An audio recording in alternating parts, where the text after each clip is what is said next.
It's Game 3 of the NBA Finals between the heavily favored LA Lakers and the short-handed Miami Heat.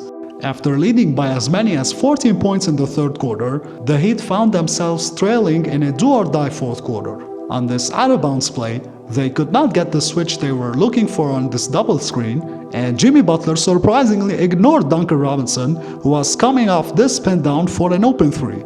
At that moment, it appeared that LeBron gladly gave up a middle drive, since his athleticism and physical attributes would allow him to block the potential lefty layup from behind. But the genius Butler was extremely aware of this anticipation and countered that with a hop step followed by a huge floating jump shot to tie the game. Since then, Butler would kill the Lakers with a Jordanesque performance, scoring or assisting on 19 of the last 24 points for the Miami Heat. Hi everybody, this is Anthony, and in today's NBA Talk, I'm going to break down the monster performance by none other than Jimmy Butler, who posted a very rare 40-point triple-double in NBA Finals history, helped the Heat outscore the Lakers in the paint by a shocking margin of 18 points, and smashed the Lakers' hopes for an NBA Finals sweep. And now, let the talk begin.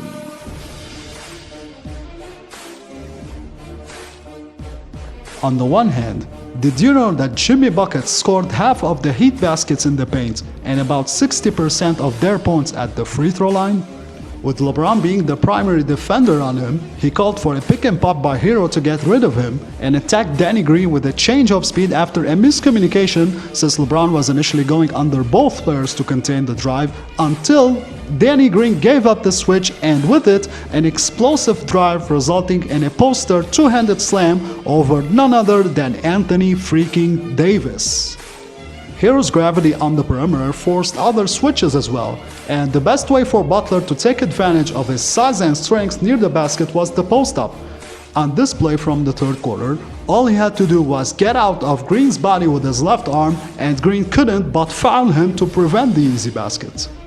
Earlier in the second quarter, the early roll by Butler allowed him to get the ball in the low post and to capitalize on the mismatch more easily, and one bounce was more than enough to eat the GOAT Caruso alive.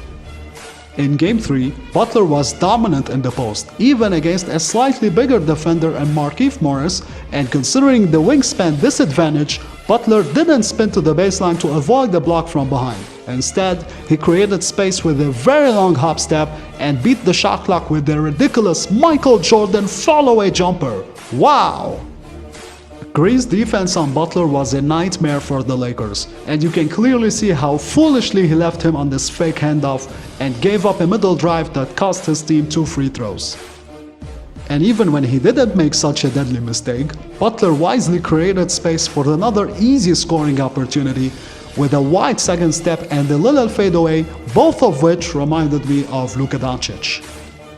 In money time, the Lakers stuck with a single coverage against Butler after yet another switch, and gave up a post-up that helped him capitalize on another devastating mismatch.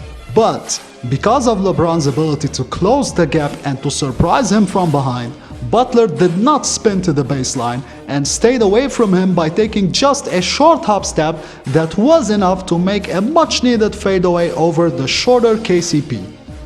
If you don't know how smart and fearless Jimmy Butler is, watch my favorite play in Money Time. As soon as Kuzma needlessly left his feet, the helping LeBron anticipated a layup on the left side of the rim.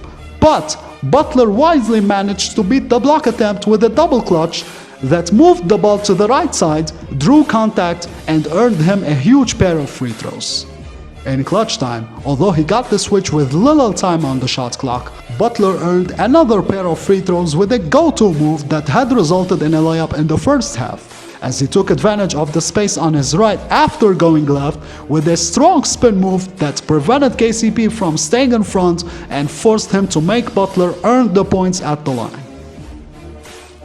On the other hand, did you know that Butler assisted 33 Miami Heat points, including a whopping 21 points from the perimeter?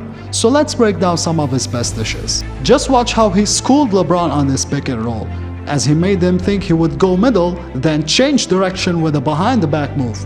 which gave him a 2-on-1 advantage against Howard. And as soon as Superman left his feet, Butler hit Kawhi Leonard with a beautiful hook pass for an open jump hook. I mean Myers Leonard, my bad.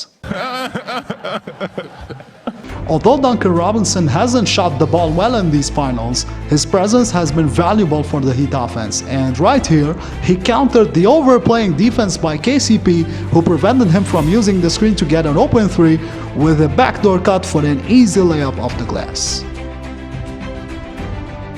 Fast forward to the fourth quarter, the Heat attacked AD, who was carrying 4 fouls, which forced Caruso to protect him by sagging off of a dangerous 3-point shooter and Tyler Hero. Had I been in Caruso's shoes, I would have waited for Butler to go right, then stun it to him to get the ball out of his hands. Instead, Caruso gave up a wide open 3 that made it an 8-0 run for the Miami Heat. This time, Butler used the double ball screen to attack AD, who was expected to switch onto him, but KCP, who was 2 steps behind Robinson, left his man to guard Butler too. Give credit to the smart Kelly Olynyk for capitalizing on this miscommunication by slipping the screen, and Butler would hit him with an accurate bounce pass for a finger roll that would extend the lead to 5, and the Heat would never look back. At the end of this video, it is safe to say that Butler's heroic performance will go down as one of the greatest in NBA Finals history, and that the presence of a shooting center in Kelly Olynyk gave him the required spacing to attack the basket all game long. How should the Lakers adjust their defense in Game 4? Share your thoughts in the comments below. Don't forget to subscribe to the channel, hit the notification bell, share this video with other people, and I'll see you next time.